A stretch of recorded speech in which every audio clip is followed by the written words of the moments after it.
वायदा बाजार, एक ऐसा बाजार जहां आप सौदा तो आज करेंगे लेकिन सोच होगी आपकी आने वाले कल की। F&O की पाठशाला क्लास 13 में आप सभी का स्वागत है। मैं हूं मानसी दवे और इस उलझन भरे वायदा बाजार को सुलझाने के लिए क्लास दर क्लास कौन जुड़ते हैं हमारे साथ? जी बिजनेस के मैनेजिंग एडिटर अनिल सिंघवी जी। अनिल जी 13th क्लास तक पहुंच गए हम और लेवल्स भी बढ़ते चले जा रहे हैं। निफ्टी सीखा हमने, निफ्टी में किसी कंपनी को अगर शामिल होना है तो उसके क्राइटेरिया समझे हमने। निफ्टी फ्यूचर्स अभी आगे बिल्कुल, और हम यही बात कर रहे थे कि देखिए फ्यूचर समझने के पहले निफ्टी तो समझ ले जी, और स्टॉक्स के फ्यूचर समझने के पहले इंडेक्स के फ्यूचर समझ ले। तो हम वहां तक तो पहुंचे और अब ये समझ में आ गया कि एक्चुअली निफ्टी है क्या। उन 50 शेयरों का एक तरह से सबको मिलाकर बनाया गया इंडेक्स। तो जो निफ्टी है वही निफ्टी फ्यूचर्स है, कोई खास फर्क नहीं। फर्क सिर्फ इतना है कि निफ्टी की ट्रेडिंग नहीं होती जी, ये एक इंडेक्स है जो बाजार का मूड हमें दिखाता है, लेकिन निफ्टी फ्यूचर्स की ट्रेडिंग होती है। अच्छा, और निफ्टी फ्यूचर्स दोनों एक दूसरे के साथ बिल्कुल जुड़े हुए। जिस तरह से निफ्टी चलेगा उसी को निफ्टी फ्यूचर्स फॉलो करेंगे, उसी की तरह वो भी चलेंगे। क्यों? क्योंकि जब हम कहते हैं ना डेरिवेटिव्स, डेरिवेटिव्स का मतलब ये है कि किसी एक एसेट क्लास को या किसी एक इंडेक्स को डिराइव करना फ्यूचर के ट्रेड के लिए, यानी कि उसके बेसिस पे कोई ट्रेड करना। तो इसमें इंडेक्स है और वो इंडेक्स है निफ्टी। तो निफ्टी के बेसिस पर जो फ्यूचर ट्रेड होता है उसे कहते हैं निफ्टी फ्यूचर्स। अब निफ्टी और निफ्टी फ्यूचर्स में फर्क क्या है? हाँ, सिंपल है, कोई खास फर्क नहीं, बहुत ज्यादा तनाव लेने की जरूरत नहीं। फर्क ये है निफ्टी जिस प्राइस पर ट्रेड करी, फर्ज करें निफ्टी ट्रेड कर रहा है 10,800 के लेवल पर, तो निफ्टी फ्यूचर्स आमतौर पर थोड़ी प्रीमियम पर ट्रेड करता है। आमतौर पर वो प्रीमियम सीरीज की शुरुआत में थोड़ी ज्यादा होगी, जैसे जैसे सीरीज का अंत आएगा फ्यूचर्स की प्रीमियम कम होती जाती है। तो समझिए सीरीज की शुरुआत है तो निफ्टी फ्यूचर्स 10,800 के सामने 10,835, 10,840 इस तरह से ट्रेड कर सकता है। सीरीज के अंत में जब आखिरी गुरुवार को एक्सपायरी होती है जी 3:30 बजे, तब निफ्टी फ्यूचर्स और निफ्टी कैश जो एक्चुअल निफ्टी है दोनों का दाम सेम हो जाता है।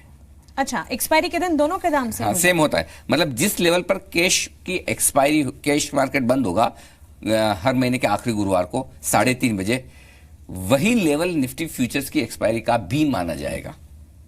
ओके, ये एक सेट रूल है, ये रूल है, इसी के बेसिस पे होता है। तो ये मानकर चले आप कि आखिरी गुरुवार को 3:30 बजे जो कैश मार्केट की एक्सपायरी होगी वही एक्सपायरी आपके लिए निफ्टी फ्यूचर्स की भी होनी है। Point number 1।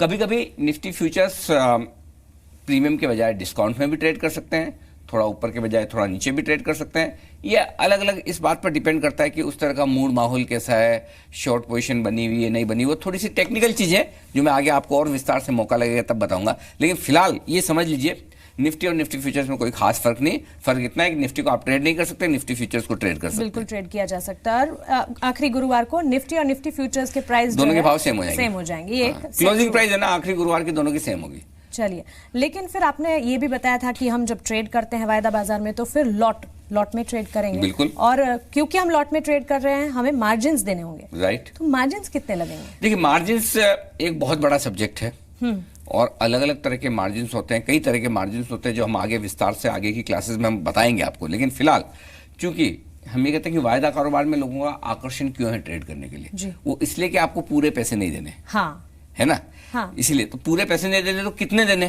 फिर दूसरा सवाल ये आना चाहिए, हाँ। है ना। सपोज आपको 100 निफ्टी खरीदनी है जी और निफ्टी चल रही है 11,000, राइट, तो आपको 11 लाख रुपए देने पड़ेंगे। बिल्कुल, लेकिन हाँ, है ना, लेकिन आपको 11 लाख रुपए देने नहीं, कम देने, तभी तो आप वायदा कारोबार में आ रहे हैं। हाँ। तो कुछ मार्जिन देना होगा। वो मार्जिन कितना होता है वो एक्सचेंज डिसाइड करता है, उसके रूल्स होते हैं, उनको कैलकुलेट करने के तरीके होते हैं और मार्जिन भी कई तरह के होते हैं। एक अंदाज दे दूं आपको, आमतौर पर निफ्टी पर 8% के आसपास मार्जिन देना होता है। अच्छा, ठीक है ना। तो जितनी वैल्यू का आप निफ्टी खरीदना चाहते हैं 8-9% मार्जिन देकर, सपोज 10% मान ले चलिए, तो 11 लाख का निफ्टी आपको खरीदना है, आपके लिए 1,10,000 रुपए से काम हो जाता है मार्जिन पे खरीदना है। हाँ, इसीलिए तो लोग निफ्टी ट्रेड करना पसंद करते हैं। मतलब मेरे पास अगर 1 लाख है तब भी मैं 11,000 के हिसाब से निफ्टी खरीद सकती हूँ। मतलब 11 लाख का 10-11 लाख का निफ्टी आराम से खरीद सकती हूँ। मैं यहाँ पर ट्रेड कर सकती हूँ। लेकिन अच्छा। इसमें खरीदने और बेचने का जो मानसी है ना, वो सिस्टम क्या है, लॉट साइज है। लॉट में खरीदना। आप शुरुआत में मैंने बताया था, एक बार फिर दोहरा दूं, कैश मार्केट में क्या है, आपको कोई भी स्टॉक जो हिंदुस्तान में लिस्टेड है जी, एक शेयर खरीद सकते हैं जाकर। हाँ, आप एक एमआरएफ भी खरीद सकते हैं और एक सूद लोन भी खरीद सकते हैं 8 रुपए वाला, और 80,000 वाला एमआरएफ भी एक शेयर खरीद सकते हैं जी। राइट। लेकिन वायदा कारोबार में ऐसा नहीं है, वहां लॉट्स होते हैं और लॉट में ही आपको खरीदना है। वहां एक खरीद सकते हैं लेकिन वो एक लॉट होता है, एक शेयर नहीं होता। उस लॉट में शेयर्स हाँ, होते हैं। तो निफ्टी की लॉट साइज क्या है, 75, हाँ। 75। तो जब भी आपको निफ्टी खरीदना है तो 75 के मल्टीपल में खरीदने, 75, 150, 250, 300 ऐसा। तो अनिल सर, मतलब एक कैलकुलेशन के हिसाब से अगर मैं 10,700 पे निफ्टी खरीदती हूँ और मुझे लगता है कि आज बढ़ने वाला है, मुझे नहीं, आपको सुन के ही हम लोग तो डिसाइड करते हैं, आप बोलते हैं तो हमें लगता है बिल्कुल बढ़ सकता है ये। तो अगर मैं खरीदती हूँ 10,700 में, उसका भाव हो गया 11,000, मैंने बेच दिया, तो मतलब 300 का मुझे प्रॉफिट हाँ, हो अगर रहा है। आपने एक लोट खरीदा है हाँ। तो आपने 10,700 में खरीदा है, 11,000 में बेचा है, 300 पॉइंट का आपको फायदा हुआ, 300 पॉइंट मल्टीप्लाई बाई 75, मतलब मुझे 75 से एक गुणा कर बार दी। में 22,500 जितना मुझे फायदा हो जाएगा। यही तो सब कैलकुलेशन करके के लोगों के मुंह में पानी आता है। तो आप एकदम सही जा रही है, फिर ट्रेडर बनने की तैयारी में, ऐसा लग रहा है मुझे। रुचि बढ़ती जा रही है। अगर बन गई तो मेरी कक्षा लेना सफल है फिर। बिल्कुल बिल्कुल अनिल जी।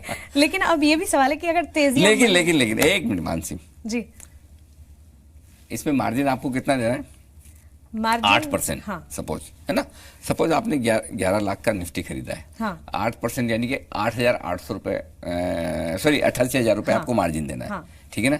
तो 88,000 रुपए के मार्जिन पे आपने एक तरह से निफ्टी पर कितना 22-23,000 रुपए का मुनाफा बना लिया, हाँ। 1/3 हाँ, कितने दिनों में, मुश्किल से कुछ दिनों में, शायद एक सीरीज में, हाँ, 1/3 मुनाफा, यानी कि आपकी कैपिटल एक महीने में आपको 33% का मुनाफा दे रही है, क्योंकि आपने लगाया तो 88,000 ही ना, बिल्कुल। और 25%, मतलब समझ लीजिए 25% आपने मुनाफा बनाया, 88,000 रुपए लगाकर 22,000 रुपए समझो आपकी कमाई हुई।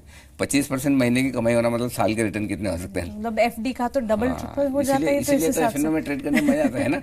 इसीलिए लोगों को इतना ज्यादा इसमें इंटरेस्ट है। तो आपने जो मुझे सवाल पूछा वो एकदम परफेक्ट है, जो एक आम एफएनओ ट्रेडर सोचता है, पूछता है कि अरे 8% मार्जिन दिया, 88,000 रुपए लगाए, 300 पॉइंट निफ्टी बढ़ गया, 22,000 प्रॉफिट हो गया, महीने का 25% प्रॉफिट। हाँ। अच्छा, अब एक चीज मैं बताऊं आपको, समझो ये 10,700 वाला निफ्टी जो 11,000 होने के ख्वाब आप देख रही है, समझो ये 10,400 गया, 300 पॉइंट नीचे आ गया, तो फिर मैं रुकूंगी, वेट करूंगी, या नुकसान हो ही जाएगा मुझे? 10,200 आ गया तो फिर 600 रुपए का नुकसान, 10,000 आ गया तो नुकसान तो बढ़ता ही चले जा रहा है। यही तो बात है ना।